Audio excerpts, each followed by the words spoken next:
और आपके साथ मैं सृष्टि मिश्रा। आज बात करेंगे महिला आरक्षण बिल को लेकर जिस तरीके से विपक्ष का लगातार जोरदार हंगामा है, और इसी बीच पीएम मोदी ने ट्वीट करके, पोस्ट करके विपक्ष पर भी निशाना साधा है।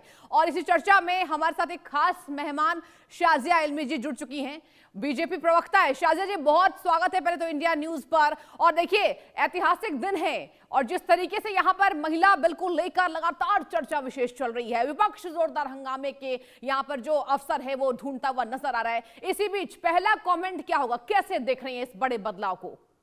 जी, सबसे पहले तो मैं ये कहना चाहूंगी कि मैं सिर्फ एक भाजपा की प्रवक्ता नहीं हूँ, मैं एक जर्नलिस्ट रही हूँ। लगातार महिलाओं के मौजूओं पर मैंने लिखा है और संघर्ष भी किया है और इसको मैं फॉलो करती हूँ। देखिए, ये बहुत ऐतिहासिक मौका है आपके लिए, मेरे लिए, उन सब पुरुषों के लिए भी जो चाहते हैं उनकी बहनें आगे बढ़े, उनकी माताएं आगे बढ़े, उनकी बेटियां आगे बढ़े। तो मैं पुरजोर तरीके से एक अपील करके कहूंगी कि खुदा के वास्ते आज के दिन तो ना बांटिए महिलाओं को, मुसलमानों में, हिंदुओं में, जात पर, मजहब पर और प्रांतों पर। और मैं कहूंगी ये बहुत ही सही समय है, बहुत ही वक्त हो गया है, इंतजार की इंतहा हो गई है। कम से कम वो आधार तो बताए विपक्ष। अगर आप मुखालफत कर रहे हैं, एक ऐतिहासिक कानून के बनने में रोड़ा लगा रहे हैं आप, तो उसका आधार तो बताएं, क्या इसका आधार है। कभी आप बात कर रहे हैं कोटा विद इन कोटा की, कल तक आप कह रहे थे कि साउथ और नॉर्थ में फर्क है, दक्षिण के राज्यों का नुकसान है। अब तो नुमाइंदगी सबके बराबर रहेगी, प्रोपोर्शन के हिसाब से। अगर 50% सीटें सबकी बढ़ा दी गई तो फिर प्रोपोर्शन ऑफ रिप्रेजेंटेशन जो है स्टेट्स का, वो तो बराबर रहेगा। तो ये तर्क भी समझ में नहीं आता। दूसरा तर्क ये है कि भाई ओबीसी को नहीं मिल रहा है, मुसलमानों को नहीं दिया जा रहा है, तो कौन रोक रहा है? जी जी जी सृष्टि जी। लेकिन शाजिया जी, देखिए, विपक्ष का साफ तौर पर यह आरोप है कि हम नारी वंदन अधिनियम के खिलाफ नहीं है, लेकिन हम खिलाफत है परिसीमन के। और ये यहाँ पर सरकार की चाल है। आधी रात कैसे ये तय होता है, और क्या ये 29 के चुनाव के लिए हो रहा है? सरकार की मंशा यही है। साफ तौर पर देखिए, पूरा विपक्ष हंगामे के यहाँ पर आसार जो है वो करता नजर आ रहा है। इस पर आपका कमेंट क्या है? परिसीमन के हम अगेंस्ट हैं, लेकिन हम अधिनियम के अगेंस्ट नहीं है। जी सृष्टि जी, आपने बहुत ही जरूरी 2 सवाल उठाए हैं जी। टाइमिंग को लेकर, चुनाव से आप जो जोड़ा जा रहा है इसको, जो कि जरूरी सवाल है, और दूसरा परिसीमन का। देखिए, परिसीमन पहले भी हुआ है और 1971 में जब हुआ था तो वही रूल्स परिसीमन के थे जो अभी हैं। परिसीमन करने वाली जो अथॉरिटी होती है वो पूर्व सुप्रीम कोर्ट के जज होते हैं, जिसको डीलिमिटेशन कमीशन का हिस्सा माना जाता है, और वो मैंडेटेड संवैधानिक प्रक्रिया है। लेकिन हम लोग तो आबादी के आधार से कर नहीं रहे, क्योंकि साउथ के स्टेट्स का नुकसान होगा। इसमें 2011 के आंकड़े लिए जा रहे हैं, लेकिन उसके हिसाब से भी अगर किया जाएगा तब साउथ सफर करेगा। हम तो ये कह रहे हैं कि परिसीमन तो बाद में होगा। हम 50% दे रहे हैं सारे स्टेट्स को, यानी कि सबकी नुमाइंदगी बराबर है। तो क्या असर पड़ेगा इससे, आप बताइए? कोई भी स्टेट की सीटें कम नहीं होंगी, बल्कि यही तरीका है, एकमात्र तरीका है जिससे साउथ की सीटें कम नहीं होंगी। क्योंकि तमिलनाडु है, 39 सीट्स हैं। अगर आप इस परिसीमन को पॉपुलेशन के हिसाब से जो किया जाता है उसको लागू करेंगे 2011 से, तो उसकी 6 सीटें कम होंगी। अगर आप इसको लागू करेंगे 2027 के प्रोजेक्टेड पॉपुलेशन के अनुसार, तब 6 सीटें कम होंगी। अब आप देखिए, अब तो 20 सीटें ज्यादा मिल रही हैं। तो मतलब आ बैल मुझे वार, अकल बड़ी की भैंस, ये जानबूझ के मुलतवी करने की कोशिश की जा रही है। प्रधानमंत्री जी ने कहा है, आप लोग क्रेडिट ले लीजिए कि कम से कम देश की महिलाओं के लिए इतनी बड़ी चीज हो रही है, तो आप इसका साथ दीजिए। और इसमें कोई अगर और मगर नहीं है। इतनी भद्दी बातें पहले महिलाओं के लिए की गई। आप देखिए, अभी तो बहुत पंचायती राज का हवाला दे रही है कांग्रेस पार्टी। अरे आप बताइए, अगर पंचायती राज आपने दिया है तो इसमें क्यों रोड़ा अटका रहे हैं जी? इसमें दिक्कत क्या है? इसमें मुझे समझ में नहीं आ रहा है कि इसमें अगर आपको कोटा विद इन कोटा में दिक्कत है, समाजवादी पार्टी कहते कि हम 33% जो रिजर्वेशन है मुस्लिम महिला को देंगे। धर्मेंद्र यादव कह दे, मैं अपनी सीट जो हूँ अगली बार नहीं लड़ूंगा, मैं अपनी सीट एक गरीब मुसलमान महिला को दूंगा। डिम्पल यादव कहते हैं, कौन रोक रहा है? दुनिया की कौन ताकत रोक रही है डिम्पल यादव को या अखिलेश यादव को ये कहने से कि अगली बार जब टिकट दिए जाएंगे तो हम लोग नहीं लेंगे, हमारा पूरा कुनबा नहीं लेगा, गरीब ओबीसी महिलाएं और मुसलमान लेंगी। कांग्रेस पार्टी विरोध कर रही है। आप ओबीसी की बात कर रही है। कांग्रेस पार्टी ने जो पिछली बार बाकायदा, चाहे वो 98 हो, उसके 5 बार आया है, उसमें कहाँ ओबीसी का कोटा था? वो राज्यसभा में पारित हुआ था, लोकसभा में क्यों नहीं हुआ था? क्योंकि सपा और आरजेडी इसके मुखालफत कर रही थी। तब तो आपने बड़े अपने साथियों का ध्यान दिया। अब आप जो है कोई और ला रही हैं, मतलब कोई और किसी तरह की दलील पेश कर रहे हैं। ये सिर्फ अगर मगर की बात है। और परिसीमन क्या होता है? परिसीमन तो एक कॉन्स्टिट्यूशनली मैंडेटेड एक्सरसाइज है। हमारी देश की क्या आबादी सृष्टि जी अभी है 144 करोड़ के लगभग। तब जब ये हुआ था पुराने, जब जब डिलिमिटेशन हुआ था तब 55 करोड़ थी, बल्कि उससे भी कम थी, 54 यानी कि 54 करोड़ थी। आपको लगता नहीं कि हमारे कोई कोई ऐसे कॉन्स्टिट्यूएंसीज हैं, ये क्षेत्र है, चुनाव क्षेत्र जिसमें 30 लाख लोग हैं, और कोई कोई आप जगह को देखेंगे चाहे उत्तर पूर्वी स्टेट्स हो, उसमें से 50,000 है या 1 लाख है। ठीक है, आपको लगता नहीं हर एक इंसान को 1 वुमन 1 वोट 1 वैल्यू बराबर से होनी चाहिए। तो वैसे भी पॉपुलेशन 3 गुना जब बढ़ गई है, तो कम से कम खुदा के वास्ते आप नुमाइंदगी उन लोगों के लिए तो बढ़ाएं ताकि वो आपकी बात संसद तक ले जाएं। और शाहजा जी देखिए, आपने बहुत बेहतरीन बात कही है। पीएम मोदी ने इसको लेकर पोस्ट भी किया है और साफ तौर पर कह दिया है कि मेरे पार्लियामेंट के एक एक मेंबर से यह अनुरोध है कि महिलाओं को उनके आधार अधिकार से वंचित ना करे। देखिए वो लिख रहे हैं साफ तौर पर, this is a great opportunity to serve the women power of the country to honour them. देखिए बहुत बड़ी बात है जब देश के प्रधानमंत्री नेतृत्व इस तरीके से महिलाओं को लेकर आगे आए। अब ऐसे में देखिए विपक्ष का सवाल उठाना लाजमी है। विपक्ष देखिए ये विपक्ष है, विपक्ष के तरफ से हम बहुत ज्यादा उम्मीद नहीं कर सकते, सरकार बहुत उम्मीद नहीं कर सकती कि आपके हर यहां पर बिल पर वो हामी भरे। इसका विरोध हो रहा है, लेकिन देखिए तर्क को भी प्रधानमंत्री ने समझा और इस पर कह रहे हैं कि do not deprive them of new opportunity. ये बहुत बड़ा देखिए विपक्ष पर भी तंज कसा है पीएम मोदी ने। क्या कहेंगे पीएम मोदी की इस पोस्ट को लेकर शाहजा जी, आपका स्टैंड क्या होगा? देखिए पीएम साहब ने पूरी तरह से बताया है कि क्यों ये रूपरेखा इसकी क्या है। हाँ। ये इतना अच्छे फॉर्मूले के तहत किया गया है कि हाँ। इसमें जो दक्षिण भारत के जो राज्य हैं उसमें भी दिक्कत ना हो। इसमें एक तिहाई आप देख रहे हैं कि ज्यादा वृद्धि होगी और 33% महिलाएं ज्यादा होंगी। पार्लियामेंट को बड़ा करना या 543 से सीटें को बढ़ाकर 815 से 850 क्यों किया जा रहा है? क्योंकि आबादी बहुत बढ़ गई है। जो आम इंसान है, आम महिला है, वो कैसे पहुंचेगी अपने सांसद? और सांसद पर भी बड़ा प्रेशर है जो ज्यादा पॉपुलेटेड जगहों में है या जहाँ पे बहुत ज्यादा कॉन्स्टिट्यूएंसी फैल गई है। तो कम से कम इसका नुकसान साउथ के स्टेट्स का ना हो और लोगों का भी ना हो। तो इतना बेहतरीन तरीका है, हर तरह से इसको सोचा गया है। अगर इसको मैं बता दूं आपको, दुनिया देख रही है। और कांग्रेस पार्टी पर प्रियंका गांधी बहुत बोलती है ना, लड़की हूँ, लड़ सकती हूँ, महिला सशक्तिकरण की बात करती है। दुनिया देखेगी, पूरे केरल में एक महिला सांसद है, कौन है वो? प्रियंका गांधी। तो खुद के लिए तो उनको तो सब मिल जाता है। लोकसभा की बात कर रही हूँ मैं, लेकिन औरों को तो नहीं मिलता है ना मौका। तो क्यों नहीं आप चाह रही हैं? पार्लियामेंट को बड़ा होना ही है क्योंकि देश की आबादी बड़ी है। 71 से अब तक की हम लोग बात कर रहे हैं। एक तो वो जरूरी है, दूसरा दक्षिण जो स्टेट्स है उनको बुरा ना लगे क्योंकि उन्होंने बाकायदा अपनी पॉपुलेशन को कंट्रोल में रखा है। तो पहले भी 23% उनकी भागीदारी थी, प्रोपोर्शनल रिप्रेजेंटेशन अभी भी रहेगी, सिर्फ 50% सीटें बढ़ जाएंगी। यूपी में भी वही होगा, केरल में भी वही होगा, तमिलनाडु में भी वही होगा, कर्नाटक में भी वही होगा। तो मतलब मुझे समझ में नहीं आ रहा है किस बात का उनको तकलीफ है। और परिसीमन तो जरूरी है। परिसीमन का मतलब क्या है? डिलिमिटेशन, यानी कि, और ये कौन काम करता है? यानी कि हर एक स्टेट्स में अगर 50% बढ़ेगा तो सीटें निकाली जाएंगी। यानी कि तमिलनाडु में 39 से 59 हो जाएंगी, तो 20 सीट्स बढ़ेंगी। 20 सीट्स उसी से कार्व आउट होंगी। और कौन करेगा? डिलिमिटेशन कमीशन करेगा। उसके रूल्स क्या है? उसके रूल्स का संविधान में लिखे हैं। वही रूल्स पहले भी फॉलो किए गए थे जब कांग्रेस ने डिलिमिटेशन कराया था। तो मुझे समझ में नहीं आ रहा दिक्कत क्या है। मतलब कि कोई भी तर्क के तौर पर सृष्टि जी, कोई मुझसे पूछे कि भाई क्या इसका आधार क्या है, कोई भी तर्क मुझे दे। तो कोई भी तर्क जो है नहीं है, सिर्फ तर्क नहीं है, कुतर्क है पूरी तरह से, सिर्फ और सिर्फ विलंब करने का। अच्छा, अगर एक चाहते हैं कि पहले कास्ट सेंसस हो, और सुनिए एक और बात बताना चाहती हूँ, कहा जा रहा है कास्ट सेंसस नहीं करना चाहते। कास्ट सेंसस शुरू हो गया है। हमारी पार्टी ने तय किया है कि अगला सेंसस होगा उसमें कास्ट होगा, यानी कि जात के हिसाब से होगा।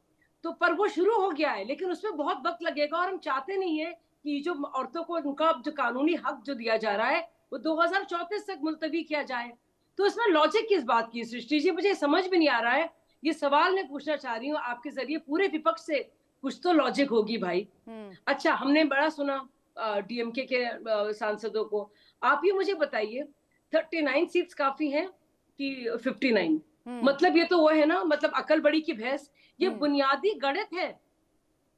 तो मुझे लॉजिक ही नहीं समझ में आ रही है। हाँ, अगर टोटली परिसीमा जो कास्ट सेंसस 2037 के बाद ही होगा, तब तक आएंगे रिजल्ट्स, या फिर 2011 से होगा, तब तो साउथ की सीटें कम होंगी। तो इस बार तो सबको बराबर वेटेज दिया गया है, सारे स्टेट्स को इक्वल 50%। तो सोचिए हर एक स्टेट में 50% सीटें बढ़ेंगी, जो कि 1/3 ज्यादा होगी, और वो 1/3 से महिलाओं के लिए होगी। मतलब मुझे समझ में नहीं आ रहा है इसमें दिक्कत क्या है। ये तो महिलाओं के लिए अच्छा है। इससे एक ही दिक्कत मुझे ये है सृष्टि जी की वो चाहते नहीं ये लोग कि महिलाओं के लिए दिया जाए। और मैं इसीलिए बहुत ही आपको संजीदगी से ये बताना चाह रही हूँ, समझाना चाह रही हूँ आपके जितने भी व्यूअर्स हैं कि ये बहुत गलत है। क्यों इस बात को लेकर संसद में इतना हंगामा है और अफरा तफरी है? परिसीमन में क्या दिक्कत है? परिसीमन अगर पॉपुलेशन के हिसाब से होता 2011 के सेंसस से, तब साउथ स्टेट्स को दिक्कत होती। अभी तो कोई दिक्कत नहीं है, और अभी जल्दी भी हो सकता है, यानी कि 2029 तक हो सकता है। आप ये लोग क्यों चाहते हैं कि परिसीमन कास्ट सेंसस बाद में हो, उसके बाद बाकायदा डिलिमिटेशन हो? तो उससे तो नुकसान होगा, और एक तो मुलतवी होगा पूरा मामला, बढ़ जाएगा आगे। औरतें को और 5-7 साल और इंतजार करना पड़ेगा फिर विधानसभा में और पार्लियामेंट में जाने से। और दूसरा नुकसान होगा कि जो स्टेट्स बेचारे जो पॉपुलेशन कंट्रोल मेजर्स को संजीदगी से ले रहे हैं, उनका तो नुकसान हो जाएगा। ये तो बात डीएमको को समझना चाहिए, ये तो बात यूडीएफ को समझना चाहिए। ये मुझे समझ में नहीं आ रही बात। लेकिन मतलब इसकी वजह क्या हो सकती है? देखिए एक बात तो और है ना, विपक्ष देखिए इस बात को भली भांति समझ रहा है कि अगर विपक्ष के द्वारा पूरे तरीके से इस बिल का विरोध होगा तो देखिए यहां पर डिसाइडिंग फैक्टर में तो वुमेन्स होती हैं, और यही वजह है कि बीजेपी को जो तमाम राज्यों में अभी जो जीत मिली है वो कहा जा रहा है महिलाओं के ऊपर जो सशक्तिकरण प्रधानमंत्री करते नजर आ रहे हैं। विपक्ष इस बात को बिल्कुल भी अपने सिरे से खारिज कर रहा है। और यहां पर पीएम मोदी का पोस्ट आना जब शाम में वोटिंग होने वाली है, देखिए साफ तौर पर देखिए अंतिम लाइन उनकी बहुत दिलचस्प है। शारदा जी मैं एक बार आपको बताना चाहूंगी, इस पर आपका मैं कमेंट जरूर चाहूंगी। उन्होंने साफ कह दिया है कि come let us together create history today and give the women of India, the country's half population, their rightful due। यानी कि साफ तौर पर हाफ पॉपुलेशन, ये लिखना ही विपक्ष पर तंज है। अगर विपक्ष ने इसका विरोध किया तो खामियाजा जबरदस्त तरीके से उठाना होगा। तो आपको क्या लगता है कि आपने भी देखिए कहा कि कुतर्क कर रहा है विपक्ष, अब ऐसे में पीएम मोदी का ये पोस्ट कितना खास है जब आज हम इस पर वोटिंग देखने वाले हैं? सृष्टि जी बिल्कुल सही बात आप कह रही हैं। और देखिए ये तो सबके लिए अच्छा है ना, जो वोटर भाजपा का है, हाँ। महिला हो या वो पुरुष हो, जो चाहते हैं उनकी बहनें बेटियां आगे जाएं, माताएं आगे जाएं, ये तो सबके लिए है ना। जो वोटर और काडर और लीडर जो है, चाहे वो भाजपा का हो, चाहे सपा का हो, चाहे वो आरजेडी का हो, वो सबके लिए अच्छी बात है। तो कौन नहीं चाहेगा अपनी बेटियों को आगे करना? तो मुझे बहुत अफसोस के साथ ये कहना पड़ रहा है कि बड़ा आसान है कह देना लड़की हो लड़ सकती हूँ, लेकिन जब बात आती है आम महिलाओं को, जो बड़े परिवारों से नहीं है, जो ग्रास रूट लेवल से आगे बढ़ना चाह रही हैं, जिनके लिए बाकायदा आरक्षण तय किया जाएगा, यानी कि कुछ भी हो 33% तो देना ही होगा जी। तो आप क्यों रोक रहे हैं? इसीलिए पीएम कह रहे हैं आइए सब मिलकर इसका क्रेडिट लेते हैं जी। और सब लोग देख रहे हैं संसद को। सृष्टि जी मैं भाजपा की प्रवक्ता की तरह सिर्फ नहीं कहना चाह रही हूँ, दुनिया के लोग देख रहे हैं क्या हो रहा है आज के दिन। सब लोग तय करेंगे, सारी महिलाएं भी देख रही हैं और सारे पुरुष जो चाहते हैं हमारी बहनें आगे बढ़े वो भी देख रहे हैं। बिल्कुल। तो पूरी तरह से एक्सपोज हो रही है ये विपक्षी पार्टियां कि किस तरह से विलंब करने की कोशिश की जा रही है। फिर से ठंडे बस्ते में लटका के रखा है। 30 साल हो गए, अब तो कम से कम कर दो। इसमें किसको और कोई तर्क तो दो अच्छा मुझे और उत्तर दक्षिण तकरार आप कह रही, तकरार ही नहीं है, बल्कि जो सीटें साउथ को अब मिल रही हैं वो तो सेंसस के तहत भी नहीं मिलेंगी। तो मतलब ये तो है आ बैल मुझे मार। बल्कि ये दक्षिण भारत के लोगों के साथ बहुत नाइंसाफी कर रहा है डीएमके, जो अभी कर रहा है, और या फिर यूडीएफ अगर वो इसको मना कर रहा है, क्योंकि जो सीटें मिल सकती थी इसके तहत वो आप मना कर रहे हैं। आप उनको अपने केरल के लोगों को, तमिलनाडु के लोगों को आप इससे वंचित रख रहे हैं। तो ये कहाँ का लॉजिक है? ये तो कोई लॉजिक नहीं इसमें हुआ, आप नुकसान कर रहे हैं। तो डीएमके से ये मैं सवाल पूछती हूँ कि आप क्यों नहीं चाहते आपकी सीटें बढ़े? क्या आपको किसी बात का डर है? भाई अगर आप इतने ज्यादा आपको लोग मानते हैं और आप बार बार सत्ता में आ रहे हैं, तो अब कौन सी ताकत है कि आप फिर से नहीं आएंगे? आप सीटें कम क्यों कराना चाह रहे हैं अपनी? पहले तर्क था सीटें कम हो जाएंगी, अब सीटें बढ़ रही हैं तो वो तर्क हो गया। मतलब कोई आधार तो सृष्टि हो ना इसका, कोई तो आधार हो। इसका कोई आधार ही समझ में नहीं आ रहा है। और देश के लोग देख रहे हैं इस बात को। सृष्टि जी पीएम सही कह रहे हैं, यही समय है, सही समय है लेकिन बात तो ये है कि बहुत इंतजार किया है महिलाओं ने, सारी पार्टियों की हो, कोई भी वोटर किसी भी पार्टी का हो, पॉलिटिकल हो, सामाजिक हो, ग्रामीण हो, शहरी हो, सब ने देखिए शाजिया जी, हर मुद्दे पर आप बहुत बेबाकी से अपने तर्क को रखती नजर आ रही हैं। एक और देखिए यहाँ पर इंटरेस्टिंग फैक्टर ये आ गया है, if will talk about YSR Congress. देखिए साफ तौर पे ये बात सामने आ रही है कि हम इसमें यहाँ पर सरकार के पक्ष के साथ तभी खड़े रहेंगे जब तमाम तर्क हम रखते नजर आ रहे हैं और हमारे तर्कों का यहाँ पर स्वीकार हो, यानी कि उसका अधिकार। जिस तरीके से वाईएसआर कांग्रेस ने साफ कहा है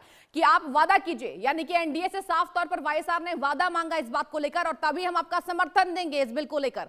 अब ऐसे में शाजिया जी, क्या आपको लगता है कि ये जो पेच है कहीं ना कहीं फंस सकता है, या everything is all right you can say? नहीं, एवरीथिंग इज ऑल राइट जो सरकार को कहना था, हमने गृह मंत्री को सुना है, प्रधानमंत्री को सुना है, हमारे सारे सांसद ने हर एक सवाल का जवाब दिया है। आप जरा सुनिए तो। और वो वाईएसआर मतलब अगर उनका आ रहा है, ये उनकी अपील है, तो पूरी तरह से उसे सुना जा रहा है, बल्कि सबने डिबेट किया है। हमने देखा है, चाहे वो कनी मोदी जी हो, चाहे वो गौरव गोगोई हो, वो सबने बात को रखा है उसी, और सारी बातों का जवाब दिया गया है। साउथ, दक्षिण भारत, उत्तर भारत को लेकर कहा है, परिसीमन की बात की है, कास्ट सेंसस और सेंसस की बात की है। हर एक सवाल का जवाब बहुत ही मुझे लगता है सहजता के साथ और विस्तार से एक एक पहलू का दिया गया है। तब फिर क्या दिक्कत है भाई मेरे? मुझे समझ में नहीं आ रहा है। बाद में मैं यही पूछना चाह रही हूँ, सरकार जब कह रही है कि 50% सब स्टेट्स को दिया जा रहा है, तो किसी की सीटें कम नहीं हो रही, बल्कि यही चांस है कि सीटें बढ़ रही है सबकी, सारे स्टेट्स की, जितनी उत्तर भारत की, उतनी पश्चिम भारत की, उतनी दक्षिण भारत की। फिर मुझे समझ में नहीं आ रहा क्या दिक्कत है। परिसीमन से क्यों दिक्कत है? परिसीमन का मतलब क्या है? अब देखिए, आबादी बढ़ गई है, तो जाहिर सी बात है एक एमपी पूरा प्रतिनिधित्व करता है पूरे अपने कॉन्स्टिट्यूएंसी का। कॉन्स्टिट्यूएंसी लगातार बढ़ती जा रही है क्योंकि लोग ज्यादा हैं। तो अगर ज्यादा एमपीज होंगे या ज्यादा विधायक होंगे, उनके पास वही बात हो गई, एक क्लासरूम में 30 बच्चे थे पहले, अब आबादी बढ़ गई, तो उसी क्लासरूम में बच्चे हो गए 150। अब आप बताइए, अगर एक क्लासरूम में टीचर एक होगा 30 बच्चों के साथ, तो कितना फायदा होगा उन बच्चों का, और वो प्रतिनिधित्व, नुमाइंदगी भी ठीक से कर पाएगा। तो ये लोग क्यों नहीं चाहते हैं, जो दूर दराज के इलाके हैं, चाहे वो झारखंड हो, बिहार हो, उत्तर प्रदेश हो, सांसद बने, विधायक बने और अपने अपने कॉन्स्टिट्यूएंसी की बात रखे, हर एक इंसान को एक्सेस हो, तो सुगमता उससे देखने को मिल सकती है। ये बात आप ठीक कह रही है शाजिया जी। देखिए, आप बीजेपी की प्रवक्ता हैं, इसको बेहतर तरीके से बताएंगी। देखिए, विपक्ष ने साफ कह दिया है, विपक्ष ने केवल एक नारा दिया है, जनगणना सरकार टालना चाहती है क्योंकि यहां पर हार होगी। इसको आप कैसे रखेंगी शाजिया जी? मैं बता दूं कि बाकायदा गृह मंत्री ने इसका जवाब बहुत ही खुले तौर पर दिया है और कहा है कि कास्ट के आधार पर सबसे पहले तो हमने इसको डिक्लेयर किया है कि सेंसस अब तक जो होता जा रहा था, उसमें जाति का भी बाकायदा इंक्लूजन होगा या उसको डाला जाएगा। और ये तक कह दिया गृह मंत्री ने सबके सामने पार्लियामेंट में कि वो काम शुरू हो गया है जी। और कह रहे थे कैटेगरी नहीं मांगी जा रही है, समाजवादी पार्टी के लोगों ने उठाया, तो गृह मंत्री ने बाकायदा कहा कि अब तो बात घरों की कर रहे हैं, अभी घरों की गिनती हो रही है, फिर लोगों की भी गिनती होगी और लोगों की गिनती में कास्ट का कॉलम होगा और उससे पूछा जाएगा आपकी क्या कास्ट है और उसके अनुसार ही होगा। तो ये काम शुरू हो गया है। मतलब आप कितना ज्यादा कुतर्क देकर, लोगों को गुमराह कर एक बहुत जरूरी चीज जिससे फायदा देश की आधी आबादी को है, आप क्यों रोकेंगे होने से? ये मेरी अपील है कि भूल जाए सियासत को।